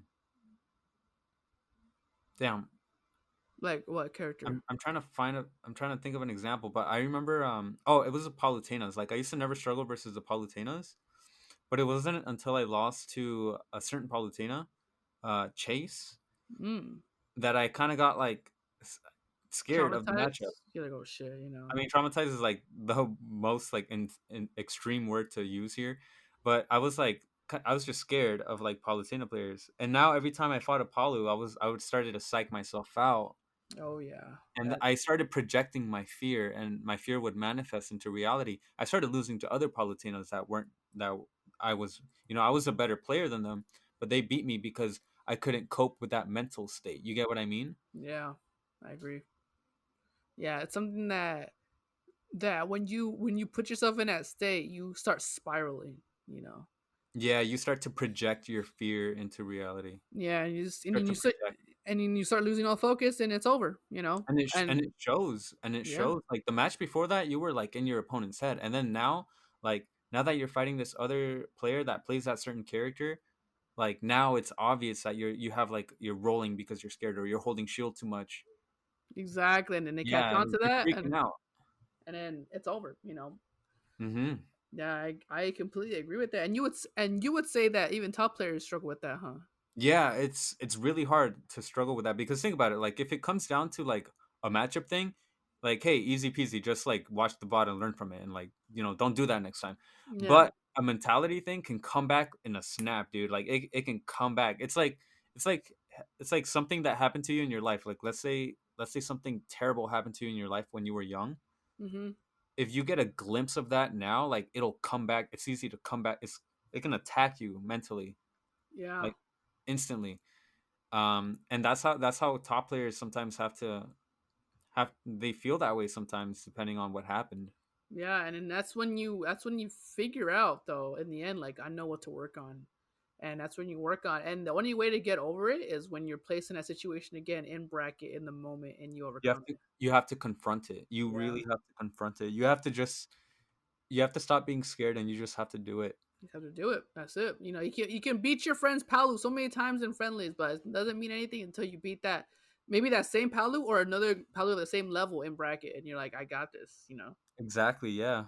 Yeah, I agree. And that can fall into some common misconceptions of being a top level player is the fact that people think that top level people are like, oh, they're so confident. But what are they afraid of? There's nothing. No, no, I'm sure there's a lot of things they are afraid of. It's just that they're afraid of different things than what a regular, mid to low level player, even high level player might be worrying about. You know. Most of those players don't even care. That's honestly, I'm afraid of that sometimes. Players that don't care. Players that don't care will do anything. They will throw out that F smash. Yes. They will pick the dumb option that will work because you didn't expect them to be dumb. That's what I feel like with me with any type of like mid level to low level player because they're the hardest at first against. Why? Like you said, they're so unpredictable. They I don't want to give think you about it.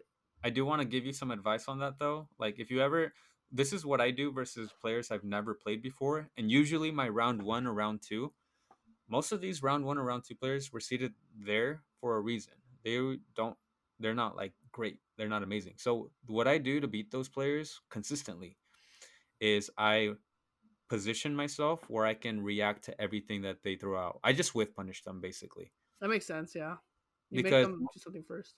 obviously they're not gonna like dance around you in neutral. They're not gonna like short hop falling back air. Like they're not gonna do all that. They're seated first or they're seated last for a reason. They're your round 1 for a reason.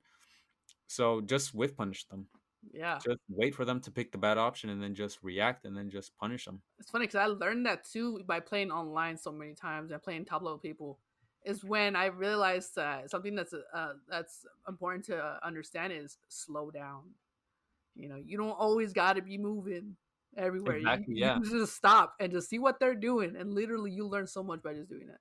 Exactly. You got to kind of just analyze what they're doing. Yeah, and it's not even like highly analyzed, like oh, like they moved one step forward and then they jumped, like nothing like that. It's just like, hey, when I approached them, they jump. Okay, next time I approach them, I'm gonna bait that and I'm gonna get them in the air when they jump. Like for me, it's Exactly. as Yeah. simple as that. That's it. You know, it's Yeah. not like a freaking pinpoint each pixel where they move. You know, and that's when overthinking comes in. That really hinders a lot of people's gameplay and performance and improvement. And I learned that the hard way because I remember thinking that way, thinking like oh my god, how do I get better in neutral? Like oh, I feel like I have to remember every single thing my opponent does. No, What you don't remember every single thing. You remember the things they do the most, basically. Yeah, It's, the best way to put that is you got to look everything from the bigger picture. yeah, You don't have to be so microscopic and just analyze every tiny detail. You don't have to do that. You just have to look at everything from the big picture. I feel like once you get everything down to the big picture, you can start seeing what your opponent is good at and what your opponent is bad at from a yeah, bird's eye view. yep. The best, And at the best, that point, it just makes it clear, like, okay, so just come back, go to the next game and play it like this. Just and that's the play. best feeling ever. It's like when you take it to the next game and you know what to do, and all of a sudden people are like, "Damn, he bodied him! What the heck? That was complete." Exactly. That's like Yeah, the best thing ever. And you're like, "Yeah, heck yeah, but I downloaded you." You know? yeah, dude. Oh my gosh, you always love seeing that. Or it sucks Yeah, that when you're on the receiving end though, you're like, "Oh shit." it really does. But at the same time, like if you uphold that big picture kind of mentality, and you just kind of step back, slow down, take your time, really think about what's going on, Yeah. you can adapt. Yeah, and that's the fun. And that's what Smash essentially is, adaptation. That's where the Basically. competitive is now. You Yep. both of your opponents know what you're doing now, and now what's important is how you mix it up.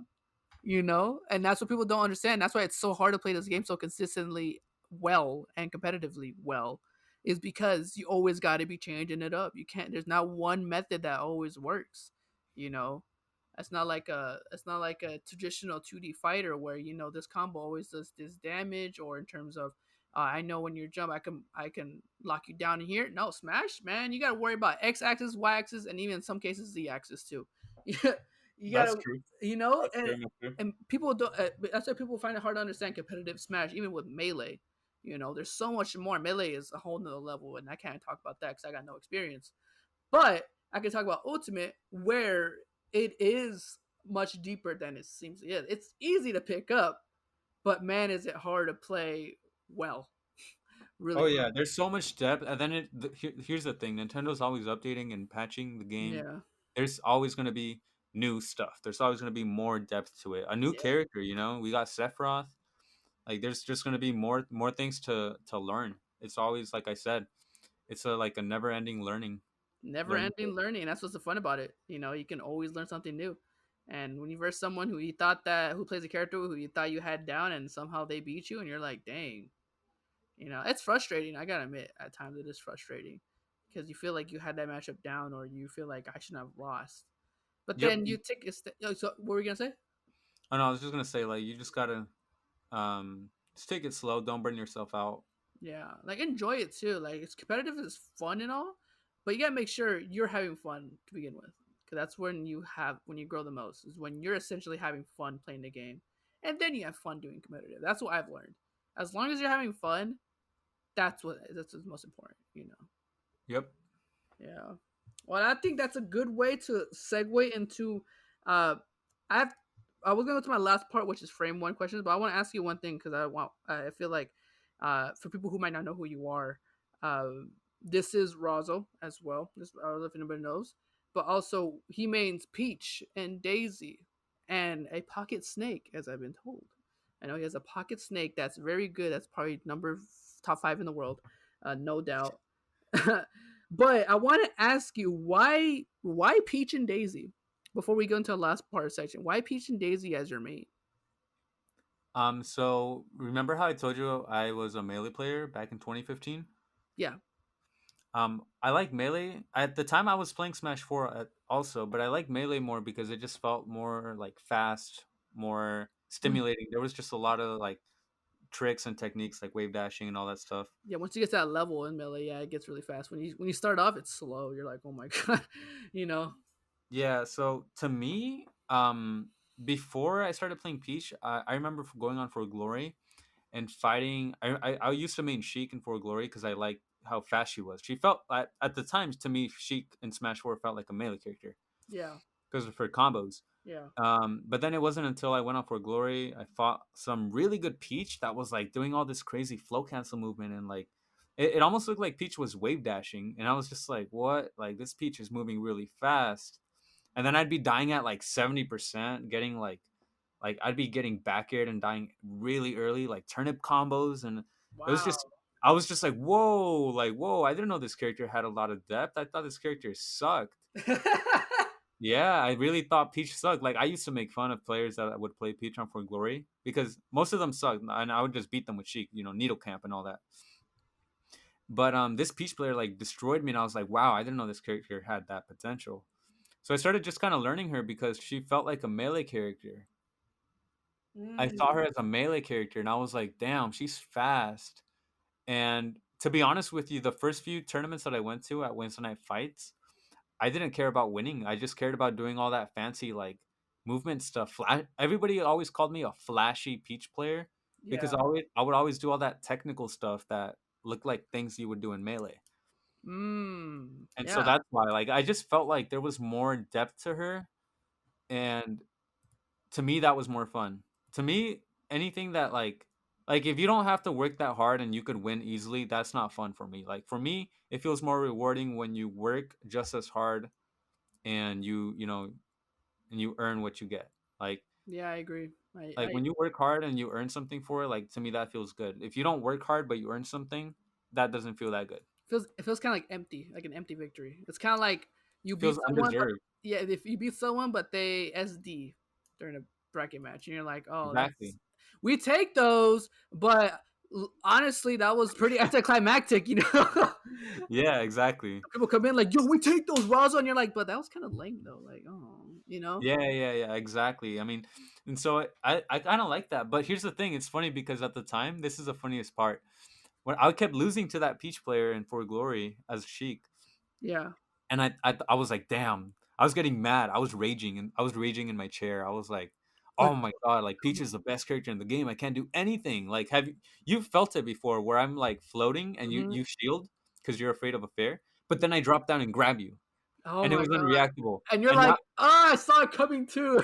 yeah, and now it feels like you can't do anything. Now it feels like I'm covering everything, right? Yeah, and you're That's like, how oh I yeah. felt. I felt so cornered and pressured. It felt like there was just like a giant freaking like moth just chasing me, It's and like I a can't do bee, and you're anything. like, zzz, it's like Yeah, like flying everywhere. You just want to freaking swat it away. It's funny. We made a joke before. That's back then in Smash 4. That was a joke me and my friends did. When my friend played Rosalina and I played Wario, and I was near around them. They thought I was a bee, and I was just like flying around them, narrating them with Wario. They just send a meme of like a person scared of a bee and just flying swatting it, and it's just Wario as a bee. It's the funniest shit ever. But yeah. yeah, It's I no, mean, yeah. that's how it felt when I was fighting that Peach, and I was just like, damn, she's annoying to fight. And And that then made you not want to only pick her that, up. yeah, well, I mean, I as soon as I saw that, I was just like, "What are the good Peach players out there?" And then I started hearing about Slayers. Oh At yeah, the time, Slayer. Samsora wasn't known, but I heard about Slayers. I heard about some Wi-Fi Peach named Twee. I heard about Armada's Melee Peach, Uh huh. which was amazing to watch, and that inspired me more. I was just like, "Wow!" Like if Peach is that good in Melee, she felt that good in Smash Four when I fought that other Peach player. And so I was Mm. just like, you know what? I'm gonna do it. Like I'm gonna be the one to like really like destroy everyone. No one's gonna know it. No one's gonna see it coming. They don't know this character is good because no one's grinding with her. And so I stepped up and I took the time to lab and practice, and it was a Bro, lot of fun. I I want to spent say, hours. dude, that's that. Honestly, that is me with Banjo over this quarantine. Like dead ass, bro. I've been labbing so much with Banjo in the lab. I've streamed it a couple of times, and I've gone like hours of just doing the same blaster combo or just same nade combo or something like that. Just playing the character in a lab. And let me tell you, it really does help you like improve your skill with your own character that you want to play. And that's why when you said that, I completely related to the feeling of how many hours you invested. And that's why I'm so eager to come back to locals in person to show what I can do now. Cause I'm like, bro, people are seeing me as a good banjo now, and it's so weird to think that because I'm like, dang, I don't. It's not. I don't think so. It's that you're so used to seeing yourself as like I'm oncoming or I feel like I'm still going, but people are like thinking like, dang, your banjo's fire, or like, damn, I hate first seeing banjo, but you man is legit. I'm like, that feels nice. Yeah, and then like I said, like your character has a lot of depth. There's a lot to work on. There's a lot of practice, so that makes it fun. And Yeah, then when people see what you do, it's very unique to yourself. It's very unique to your play style. Oh yeah. because there's so many ways to play banjo, just like there's so many ways to play peach. Yep. Like if I was watching a stream and I saw a banjo doing what you do, I'd be like, oh, that's Listo. Like there's no other banjo that does plays Hmm. banjo like that. Yeah. But then if you're talking about like I don't know, like a palutena, it's like, oh, which palu is it? They all play the same because Yeah. It's like you character don't even. rewards you just for picking her up. Yeah, I'm like, yeah, you win. But like for me, I find it the most fun to play the character I want to play, but also get better at them and show what I can do, like my own style. That's like I find that's why I keep playing banjo and solo main him because for one thing, all time favorite character from my childhood of all my life. Obviously when you get that one character in the game you want, you're gonna play them. Second, the fact that they haven't been explored a lot, and the fact that I can be that person that to explore much more and be known as a good player with that character is just like it's kind of the same feeling of like I can be there, like you said before. And another thing is just once you vibe with the play style of the character, you can't stop. You know, you can't stop. That's true. It's to me it was very stimulating just learning all that flow cancel stuff. I mean, it sucked like knowing that I had a lot to learn, but it was cool. I thought it was so cool. Yeah, Like, same. I always thought to myself like, wow, if I float, my opponent's gonna shield. I can just drop down and grab them, and now what are they gonna do? Now what are they gonna do? Are they gonna roll? Are they gonna jump? Like, what can they Yeah. do? You know? For me, it's like, damn. Now I can I can shit out my grenade and Z grab it without dodging. Man, I have a grenade in my hand. I can throw it forward towards you. I can throw it down. I can throw it upwards, make you bait you think I'm gonna throw it at you, and run up, grab. Shit like that. And you're like, oh, I can. You can figure out those like pathways. It's like his whole mentality. Yeah, exactly. And that's actually the reason why I also secondary Snake. I kind of started getting used to Peach that it didn't really feel that stimulating. I'm just very used to her movement. Yeah. That I kind of wanted another character to have fun with, and to me Snake, there was just so many setups, the grenades, the recovery, there's just a lot to learn. There's like footstool combos with Snake, and to me that's a very exciting. Snake to me is a very entertaining character, but what I don't like is that he can camp. Like if Yeah. you can camp really well, like some Snake players will win that way. I personally would prefer to be flashy. I I love yeah. seeing Ice Climber play. Absolutely love it, especially in this game. The Ice Climber stuff is insane. I don't know if you think. Bro, some people can really exploit what they can do. Like, if you versus a person who knows what you're doing with them, like I'm telling you, once you go back to offline, if there's ice climbers that's been labbing, like the character playing them for some time, we're gonna sooner or later we're gonna see someone do those at like a freaking major, and people are gonna be like, ice climbers are broken, even though people say it nowadays already.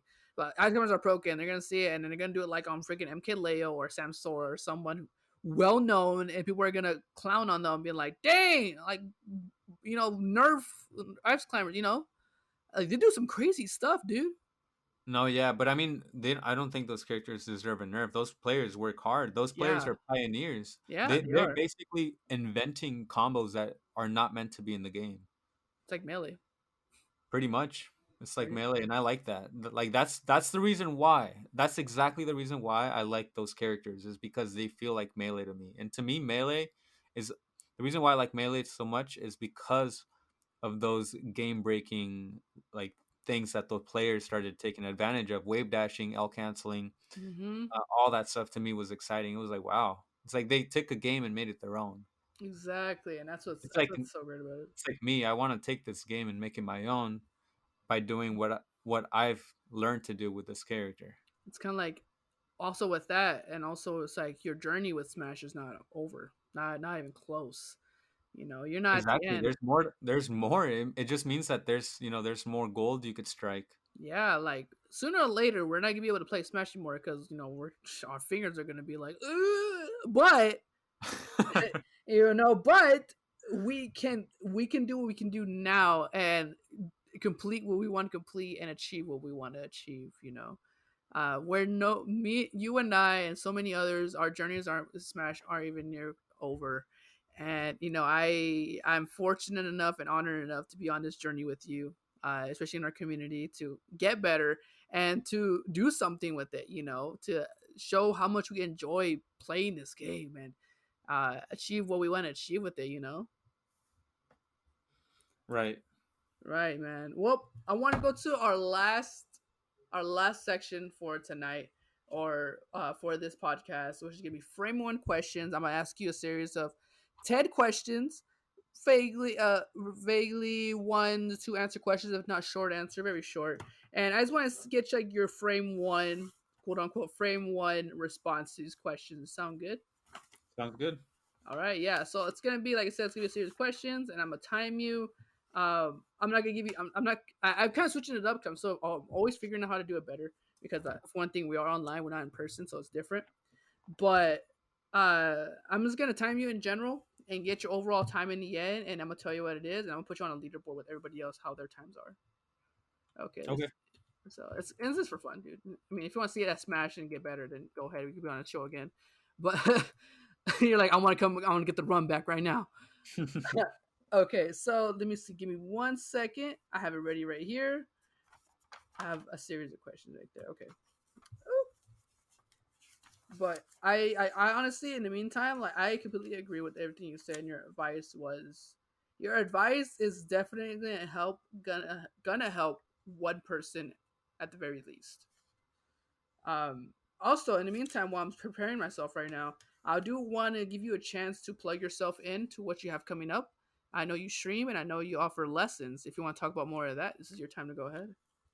Yeah. So first off, I stream twitch.tv/Razo PCH. P like Paul, C like Charlie, H like Hotel.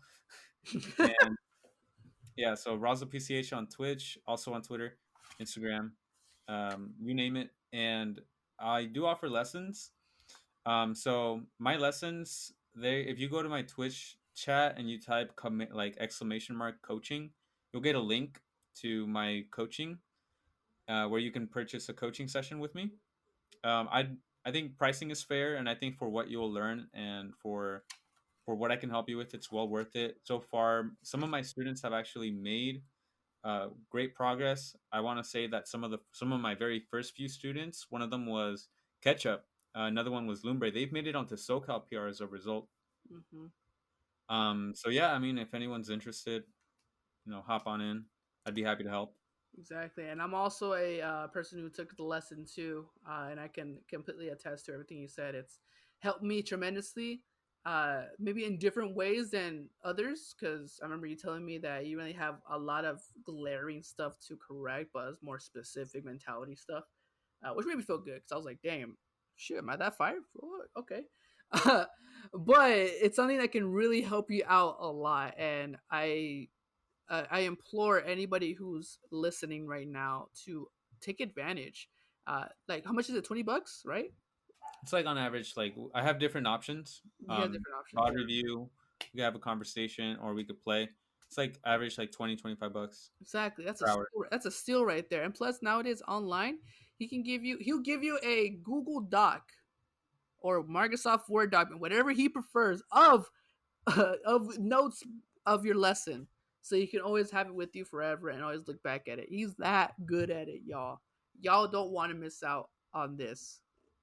Okay, so I have my questions ready. I have my timer ready. Roz, are you ready? I'm ready. Okay, it's kind of like Family Feud. So the timer's gonna start after I read the first question. Okay. Okay. Frame one question segment. And by the way, these questions are gonna be related to your main, so you feature daily. So you know. Okay. Okay. What is their most underrated color? White. Overrated color. Gold. Best move. Down tilt. What's the worst move? Up tilt. Does the character deserve a buff or a nerf? Neither. What is the best IE local? Pass. Go-to spot to eat after tourneys? Canes. Who's your go-to doubles partner? Larry Lur. Who would you not want to verse in grand finals coming from losers?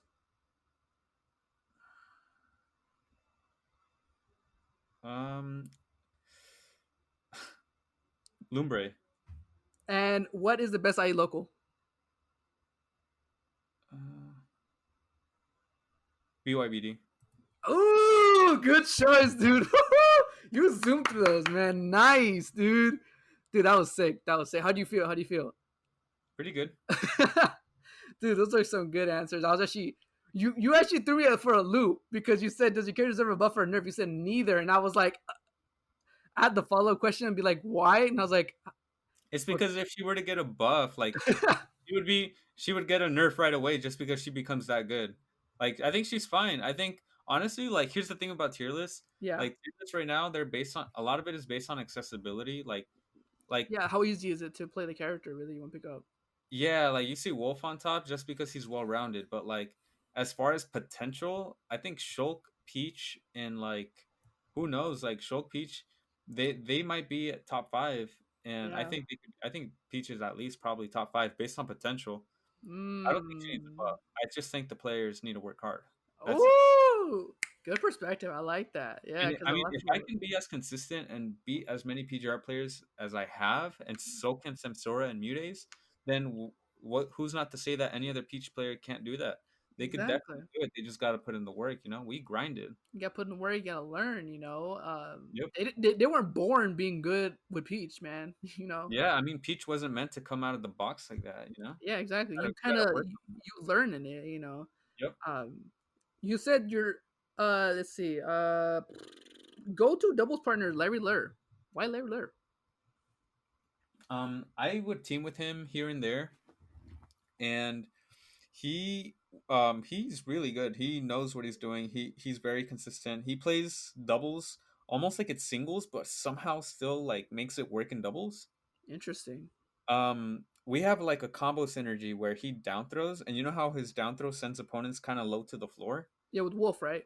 Yeah, with Wolf, he Yeah, down throws them, and then I up smash them, and it's disgusting, dude. It is so dude, disgusting and good. that's disgusting. Yeah, and it kills like at 70, and oh my god, dude, that's the best thing I would want from a doubles partner is a good down throw. And that synergy too. That synergy, yeah, Larry Lair has it all. Okay, so you said that you would not want to verse Lumbre coming from losers to grand final. Honestly, I don't have to ask you that because I know that I probably know why, but why? For any Dude, listeners who want to know I'm why. I'm sorry, dude, but it's disadvantage. The moment I'm put into the air, just PK Thunder, PK Thunder. And it's just like I get Oh juggled and my I god. can't really do anything. And here's the thing: most Nest players will try to just aim it at me, and I'll nair it. I'll hit it with neutral air back here. But Lumbre always hits me with a tail hitbox, so he keeps on like he keeps on he keeps on making me flinch, and he keeps me stunned in the air. He gets Sometimes, you. and sometimes he'll mix it up and hit me with the big hit, the ball, like the electricity, Yeah. and I'll just go back up, and then he'll do it again and again. And I can't think of any other player that I would rather not face than Lumbre because Lumbre is like Lumbre's the only one who gets me with that the Lumbre is hardest. just scary in general, dude. I don't know how he gets consistently the upbeat I think it's confirmed. I feel like part of it was that I coached him, so it's kind of like I'm Mm, fighting what somebody that I taught, with my knowledge. So now he has my knowledge and he knows how to beat me. the Padawan has become the master. Like he knows my weakness basically, and I understand his weakness too. But it can be it's like an equal battle. It's difficult to deal with. Like who can exploit whose weakness first, basically. Funny enough, I actually he's one of the last people I've ever fought in the losers bracket. I fought him Really? at Yeah, I fought him at it was the SoCal Chronicles tournament. Oh, I remember that. I ended up beating him 2-1. It was last hit, last stock. I'll say that much.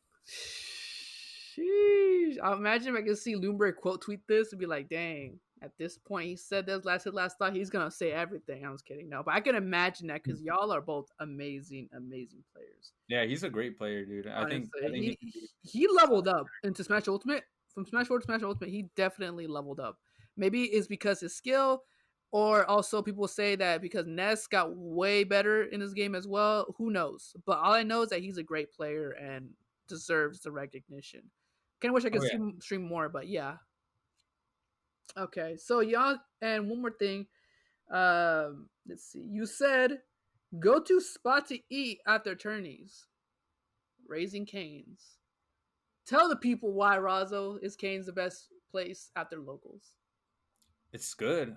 Their sauce and their toast. It's bomb as bro. Yeah, and then not only that, but like the vibe, like you can be hella loud in there. You can be extremely loud. Yeah. There's so many tables that you like us like Smash players will just grab the tables and combine them into just one Oh, long giant like meeting table, oh yeah, and we'll just talk about anything. Anything. dude. We'll literally talk about anything. Talk about the tournament. Talk about our characters. Talk about what other things we do. Like, hey, play this game. Hey, look at this We'll funny. make plans. What are your plans? Yeah, what do you plan on doing this weekend? Stuff like that, you know. Oh, hey, let's go hang out. Stuff like that, and this is like, it's just such a vibe that I miss. And I know one Exactly. other person would miss it too is Steelhead because he tells me often. Oh But yeah. Yeah, he reminds me often of it too. I miss it. I I'm just know I miss all that. I had a Snapchat recently I saw that was me at Canes after Smash Forge. And I was like, with Archester, Elegant, Chicken Cup, everybody. And I was like, that was the last time ever going to Canes after a tournament. And every time I look at it, I just go to my happy place. And I'm like, this is amazing. yeah, and it's good. I mean, I love their chicken. Their chicken be fire though, their Yep. chicken be thick. Their sauce. The sauce, saucy, bro, saucy. All right. Well, that's it for this season finale episode. This is probably the longest I've ever been recording, which I wouldn't want anything else for our season finale for season 1. Razo, thank you so much for being on this episode and finishing off season 1. You were a great guest. I love talking to you. We had great conversation about mentality, perspective, and everything about Smash and competitive play. Also, learned a little bit more about who you are as a player and as a person. So Razo, thank you for taking the time out to come here and talk to me. Yeah, my pleasure, dude. Thanks for having me on here. I hope I shared things of value with you and whoever listens to this. Thanks for having me, dude. Yeah, no worries. Is there any last couple words you want to say to our listeners, or anything last kind of words you want to say before we finish up here? Nope. I said everything I had to say. Just keep on grinding. You heard it from him, folks. Keep on grinding and never settle, because once you settle, that's when you really stop, man. All right, everybody, you have a great evening. Razo, thank you so much. Everyone, take care. Also, lastly, look forward to season 2 of In the Lab. I'm definitely be getting so much more of our IE Inland Empire community members onto the show, and you wouldn't want to miss out what's coming up next. All right, everybody, have a good time, evening, morning, afternoon. Take care.